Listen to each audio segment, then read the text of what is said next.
There's about 10 different Targaryens that I can see people ranking in a top 3 power tier list, with some being magically inclined over others, or more skilled, or even just having more support, so we're definitely not all going to be on the same page here. I might as well start off with the hottest take after saying all that.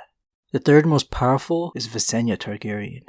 Y'all might be looking at me weird for putting her over her iconic brother, Aegon the Conqueror, but I think Visenya has a more diverse toolbox at her disposal in comparison. Out of the original 3 Targaryen siblings, she was by far the least beloved in the lore, and for good reason. Visenya was kind of a dick of a character, especially in contrast to her younger sister, who was more fun-loving, and Aegon, who somehow got the realm used to marrying both of his sisters. Incest is bad enough in the eyes of a pious person on Westeros. Multiple wives is added insult to their gods, but he was just that likable. Even though most of the time, it was big sister Visenya doing all the decision making, she proved to be more intelligent, better at decision making, and equally skilled on the battlefield compared to her brother, who got to keep the crown because of his gender. That, and he did have a bigger, older, and more experienced dragon. Both Aegon and Visenya were dragon riders before they were even married. Aegon bonded with one of 5 dragons that belonged to the Targaryens during their migration from their homeland Valyria to Dragonstone. This dragon, Balerion, might have been a little baby flying lizard back then, but by the time Aegon's generation came around, he outlived the other 4, becoming the biggest known dragon ever. Visenya bonded with Vhagar, a dragon likely born from an egg of those original 5's line. Vhagar's the second largest known dragon, so yeah, also a massive weapon in her full control. What separates Visenya from the rest of her family comes from her added info in the supplementary lore book, The World of Ice and Fire.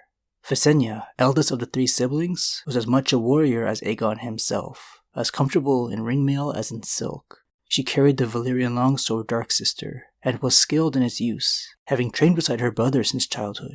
Though possessed of the silver gold hair and purple eyes of Valyria, hers was a harsh, austere beauty. Even those who loved her best found Visenya stern, serious, unforgiving, and some said she played with poisons and dabbled in dark sorceries. Before I get into the very interesting mention of poison and dark magic that skyrockets her in my ranking, this book details situations where she had to pull out her Valyrian steel sword. Valyrian steel, by the way, is a magical material, being stronger and lighter than other metals used for weapons. When the 3 Targaryen siblings kicked off their conquests, they weren't always together on the battlefield. Aegon preferred to disperse his forces to different parts of the 7 kingdoms to quickly take things over. Atop Vhagar, Visenya commanded and dominated in the Crownlands and the Vale.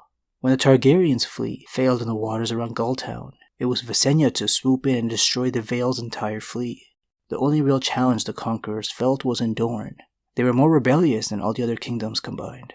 When the Targaryens' little sister Rhaenys initially failed with her task of making the Martells bend, the strength of all 3 dragons and riders were unleashed on the Dornish.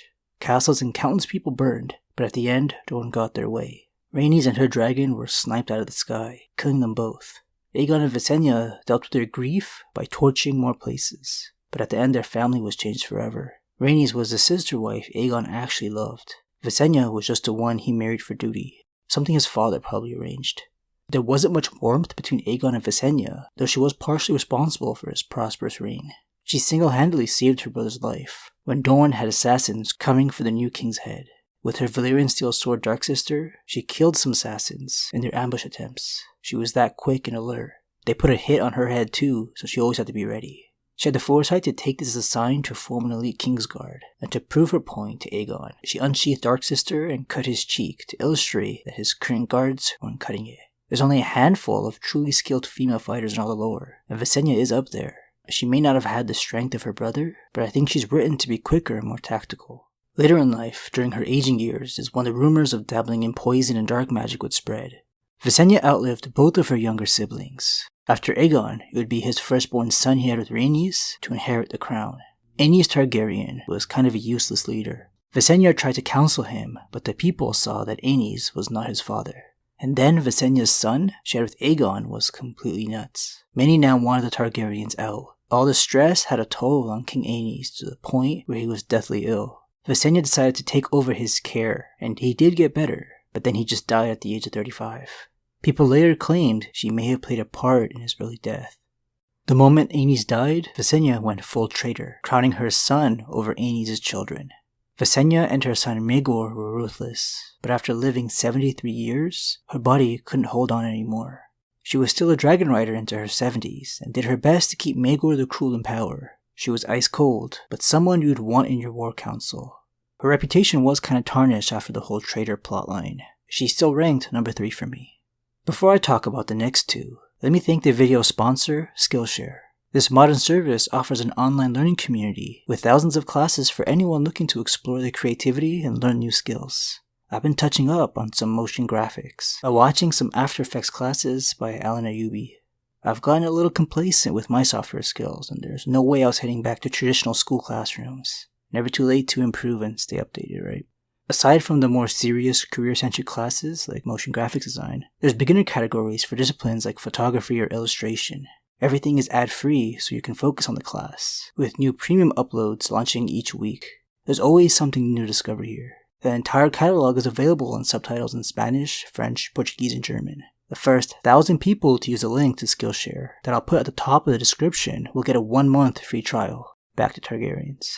Daenerys easily takes up one of these 3 spots. There's no debate here with her deserving this title as one of the most powerful Targaryens. Her army, dragons, magic, allies, charisma that we unfortunately don't get to see much of in Game of Thrones. While Game of Thrones cut out the charisma for this character, they added in a huge buff, being permanently fireproof.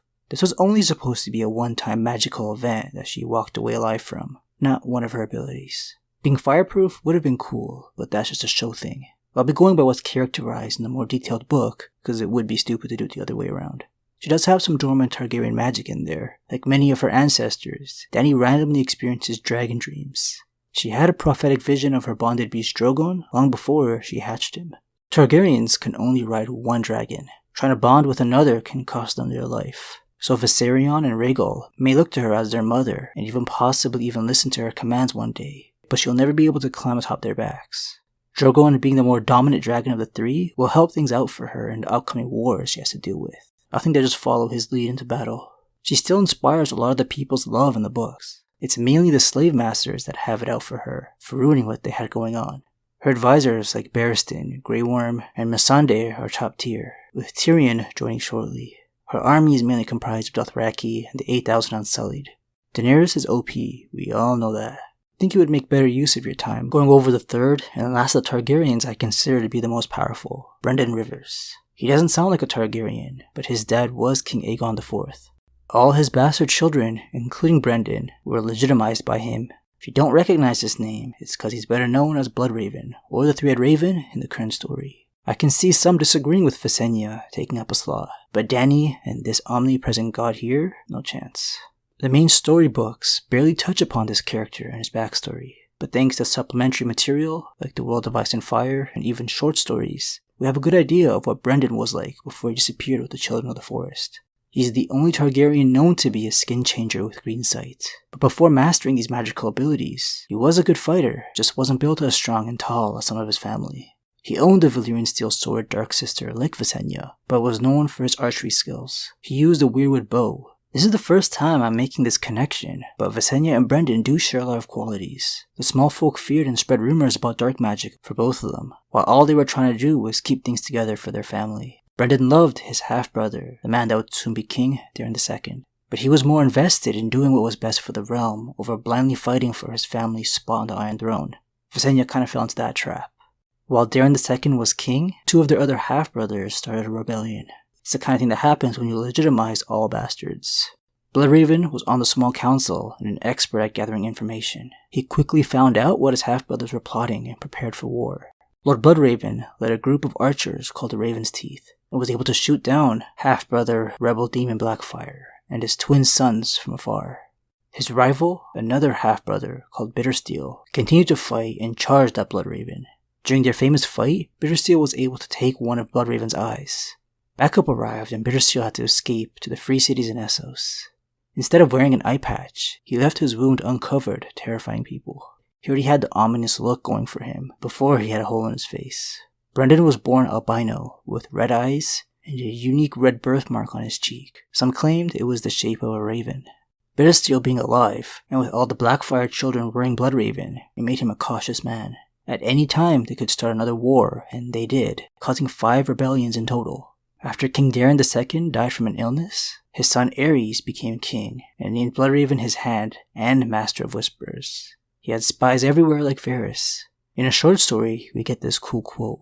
"How many eyes does Lord Bloodraven have?" The riddle ran, 1,000 eyes and 1.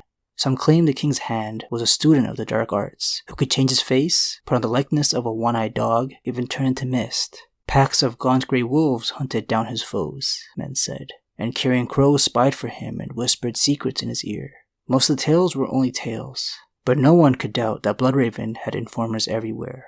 The mention of wolves and crows, a clear connection to skin changing, like what Bran is trying to master.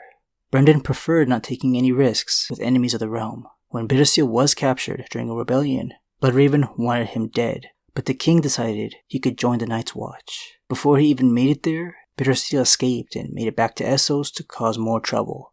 Bloodraven would serve 2 kings as Hand of the King and Master of Whispers, up until it was time to decide who should be the next king. Bloodraven decided to call for a great council to decide which Targaryen should rule, and one of Daemon Blackfire's sons had the balls to request to peacefully participate. Bloodraven promised him he would be safe to take part, but then had him arrested and killed when he made it to King's Landing. When the Great Council decided Aegon V would be the next king, his first act as king was to arrest Bloodraven for murdering Daemon's son. Bloodraven believed he was doing what was best for the realm, since there could be many out there who believed the Blackfires were the rightful heir and would start another rebellion. Brynden Rivers was sentenced to death, but had the option to join the Night's Watch, and he accepted those terms. His archer team, Raven's Teeth, joined him, as well as Maester Aemon Targaryen. After 6 years in the Night's Watch, Bloodraven became the Lord Commander. 13 years later, he would disappear beyond the wall. Everyone believed him to be dead, and there is no mention of what happened to the Valyrian Steel Sword Dark Sister. It's still missing up until the current story. But we know he never died. For 50 years, he's been living beyond the wall. It's not stated if he was a Green Seer before his disappearance, but the children of the forest, who he's been living with, call him the last Green Seer.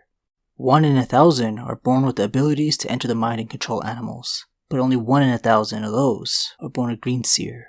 So the Three-Eyed Raven is the only master of this space and time magic that he's training Bran in. He's also been communicating with people through magic in their dreams. We only know of Bloodraven speaking with Bran Stark and Jojen Reed, but it would be fair to assume there's been many more. He visits Bran and Jojen in the image of a Three-Eyed Raven in these green dreams. This is where that name came from. Jojen Reed tells Bran that this raven has been in his dreams since he was a child, and knew where he could find him beyond the wall. Both of them only experienced these dreams while near death.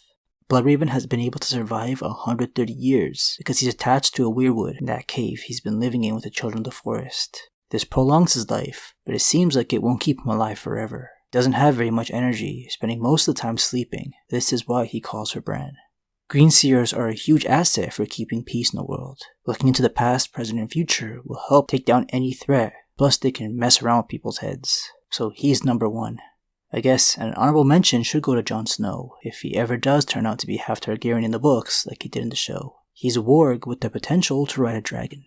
I only made a top 3 for this video, because it's been said over and over within the Targaryen family's prophecy that the dragon has 3 heads, so it's only fitting. Thanks for watching, guys.